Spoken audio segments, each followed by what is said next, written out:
धनुष था उसकी कहीं का अगर इसे खींच के दिखाओ, याद रखना कई पाए तो तक तो धनुष पाए आप उनको लेके चल लो। क्यों? जिसका था वहां चला गया। बेटा बात मत करो, एक ही बार में झटका से भगवान श्री राम ने उस धनुष को खींच दिया। सोई परशुराम समझ गए कि भगवान का अवतार हो गया। मन ही मन में श्री राम को प्रणाम करते हैं। और वो क्षत्रिय कुल के राजकुमार थे, इसलिए ब्राह्मण कुल में परशुराम जी को जान के आज सकल समाज के सामने श्री राम परशुराम को प्रणाम करते। हृदय में भगवान राम का ध्यान करते हुए परशुराम जी चले गए। अब महाराज जनक जी ने राजा दशरथ के यहाँ सूचना भेजी कि तुम्हारे बेटा राम ने धनुष तोड़ दिया है, बारात लेकर के आओ।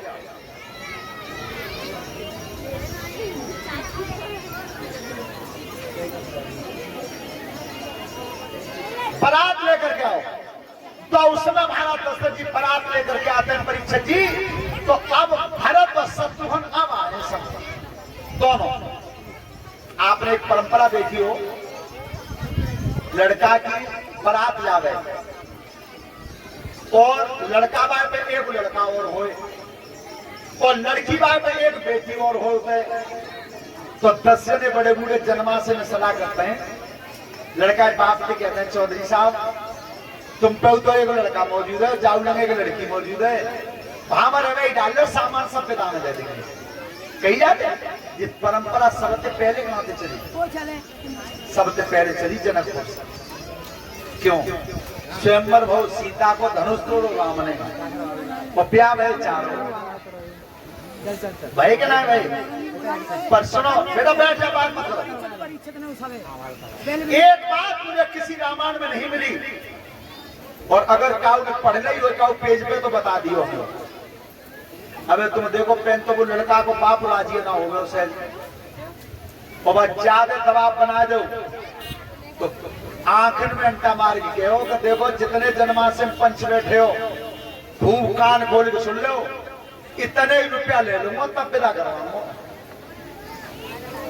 कही जाए लेकिन काउ रामायण में काउ पेज पे जेऊ लिख रही कि दशरथ जी ने जी कही होए कि स्वयंवर भाव सीता को धनुष तोड़ो राम ने, और ब्याह कर रहे हो तुमने चारों बेटों पे 3 ठेला सामान फिर भेज दियो बाद में।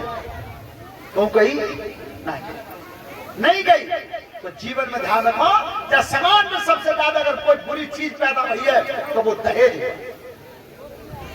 दहेज हुआ राक्षस है बिल्कुल। अच्छी पढ़ी लिखी बिटियां हैं अच्छे घरों में नहीं पहुंच पा रही हैं, क्यों वजह दहेज के खाता। रखना जिस समय चारों पुत्र वधुओं को लेकर के महाराज दशरथ जी आए थे अयोध्या में। आप बहुत शिक्षा की बात है, सब ध्यान से। समाज में इस समय ना सासू बैठी है और बहुओं बैठी है। बहुत अच्छी बात बता रहे, ध्यान से सुनो। सबसे पहले सीता जी का चेहरा देखने के लिए आई थी केकई। भगवान राम के ऊपर सबसे ज्यादा कोई प्यार करता था तो वो केकई करती थी।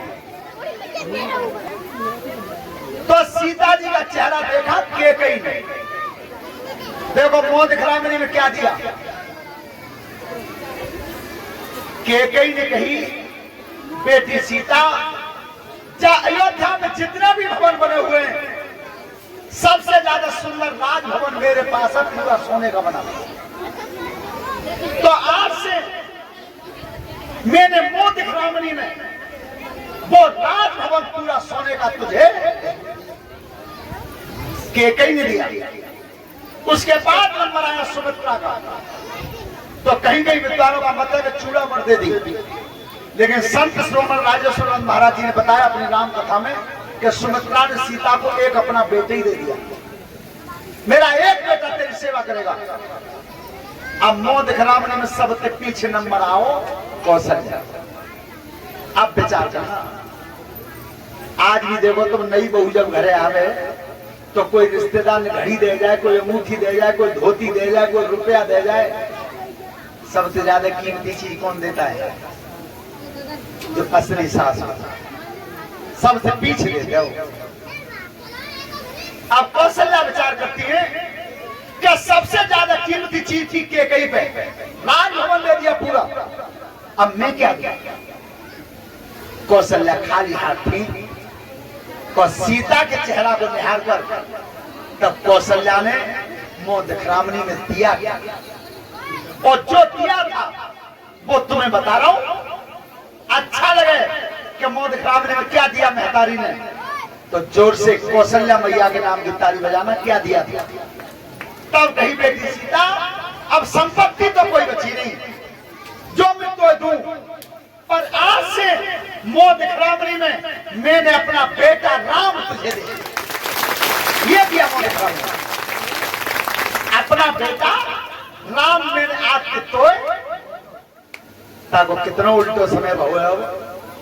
सास में बहू में लड़ाई है जावे तो बहू सास से कह रही है दुपहरिया में आदमी कमाई खा रही है ताकि धोए मार रही है। अब विचार करना बेटी, तेरे आदमी से पहले तो वो उसका बेटा है। 19, 20 और 22 साल को करके तब तेरा आदमी बना हुआ है। सबसे प्रथम पहला अधिकार अगर बेटा पाए तो वो महतारी का है, मां का है। ये दिया तो जितो कर्तव्य बिटिया त्याग जो बहू में बनी बैठी हो। अब नंबर उनको जो सास बनी बैठी हो, होशियारी तो सुनियो, नंबर तुम भैया जिन्हें बहू है। अगर किसी तरह से किसी गरीब घर से कोई बहू आ गई है और पाप ने ठंडी भर के कुंडल बनवा दें और घर तो चाहे छोटा हो नौरंगी भैया चाहे बड़ो हो, वो तो पाप पे छोरी बिना होते तो तक ठंडी भर के कुंडल ही बचता है, पाप बचता ही ना। और मालूम है कहा कहते हैं बाप फिर बेटी ने लली को छाती में चिपटा कहते हैं बेटा अब अकेले पे जाओ, लौट के आओगी तो तक फिर भारी करवा देंगे। क्यों? वो लड़का वालों ने छोड़ो ही नहीं। लेकिन सुनो, अगर बेटी ठंडी भर के कुंडल पहन के आई है और सास 5 तोले के झाले पैरे बैठी है, शोभा नहीं देगा, बिल्कुल नहीं देगा। शोभा कब देगा? तब तुम जी कह जाओ कि बिटिया जो कुंडल दे दे मोए और झाले ले ले, तब शोभा दे रही। पर ऐसा हो तो हमारे तो खुद देखो आंखें से देखो, बहू पर ठंडी भर के कुंडल हल्के और डोकरी में 5 तोले के झाले तो डोकरी धोती ऐसे लगाती है कान के पीछे ताते बहू देखत रहे उन्हें। बिल्कुल माता जी कोई समय तुम्हारा था, आज समय किसी और का है। अरे कल का वो और को आ गया। ये प्रकृति का पहिया घूम रहा है, हर समय घूम रहा है। और तुम आज भी निहार के देख लेना, प्रत्येक घर में लड़ाई की लिखी है। लड़ाई 3 दिन की है, सास बहू और नंद। पर तीनों पैपी जगह भूल गई हैं, अपनी अपनी जगह को याद कर लेना। झगड़ो है या तो मत आइए। सास तो वेदन भूल गई है कि हम का उधर बहू होता है, वेदन हमारा याद है। और बहू जावाता भूलने बैठी है कि बेटा चिंता मत करो, ताकि खा जल्दी हो गई तो सास बनो जल्दी। और नंद जा भूल गई है बेटा आज तुम जो बर्ताव हो जाएगी संग कर रही हो, कल क्या था तैयार मिलो दूसरे के घर तुम जाओ। हमेशा तीनों अपनी अपनी जगह पे आ जाओ। आज मोह दिखरामनी में क्या क्या सोता बंधो। एक बार महाराज दशरथ जी ने और दर्पण देखा, दर्पण शीशा, कान के जोरे पार सफेद दिखाई दे। ये रामचरितमानस बता रही है, हम नहीं बता रहे हैं। कान के जोरे पार भूरे बच जाए तो घरवाई थानेदारी है, छोड़ दो, परमानेंट हो रही है। कऊ और पे त्याई है, कऊ और बजानी है, तो फिर पकड़ी गाय बैठे हो जब जानी है। ये तो महाराज दशरथ जी आज कान के पास बाल सफेद दिखाई दे रहे हैं, तो क्या विचार किया सम्राट ने? बरसों तक राज काज देखा, अरे बरसों महलों में मगन रहा, बरसों महलों में मगन रहा, बरसों युद्ध स्थल में गल जाए और बरसों भजन में मगन रहा।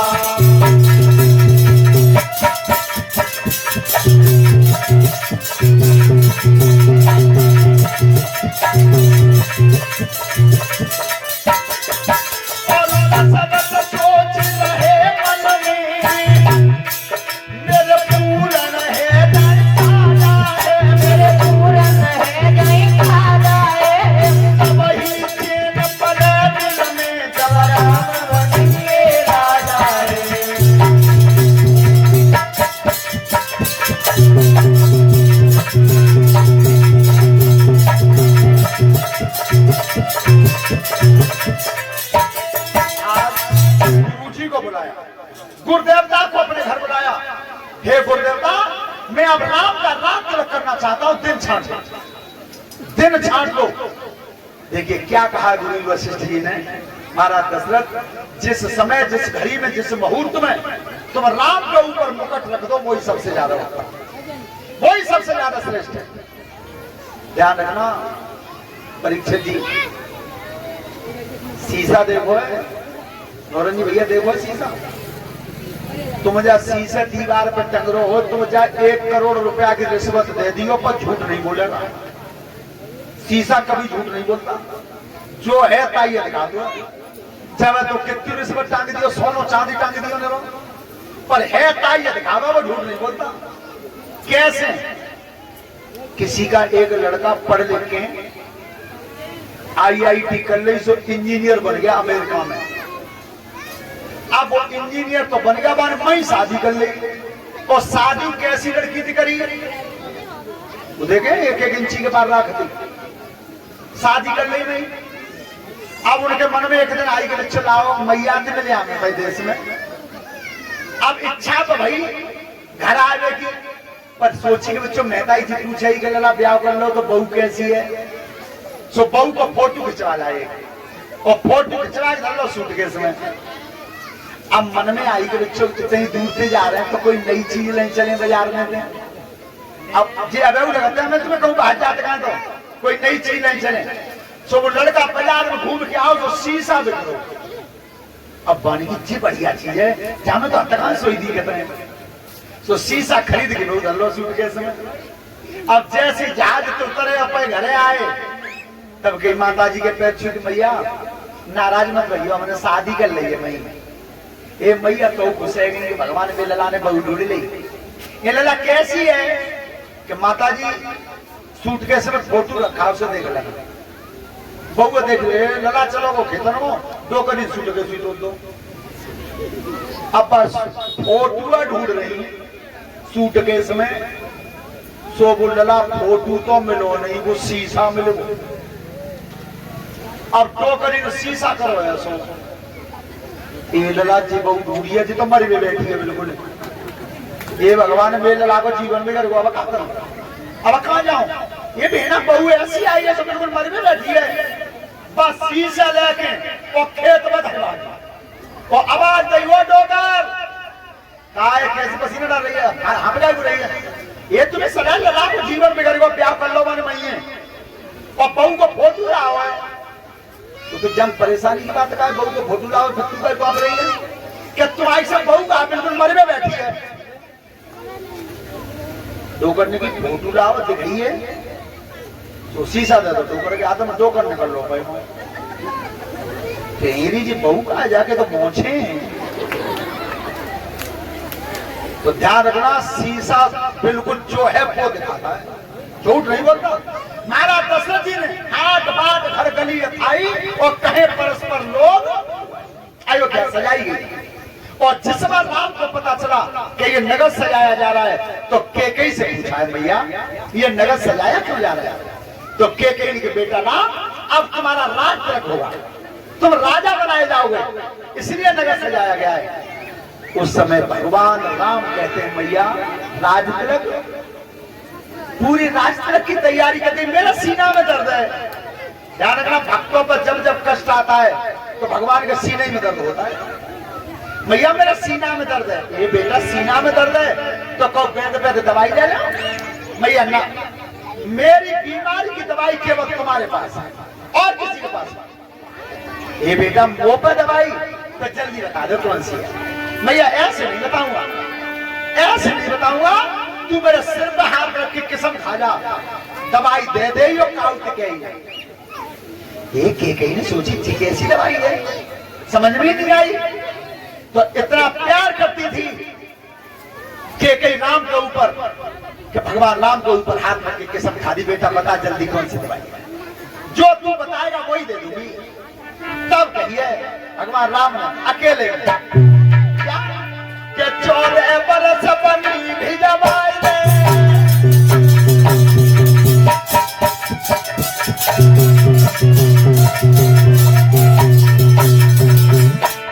14 बरस बनी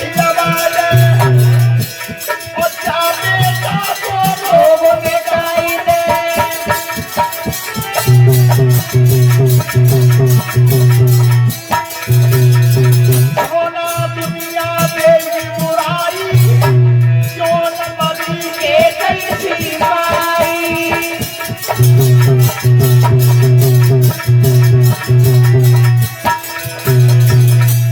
बेटा हमेशा हर एक में यही बात कही जाएगी कि के कही जैसी हतारी मरी चोनी जान राम जैसे बेटा को वनवास मारा।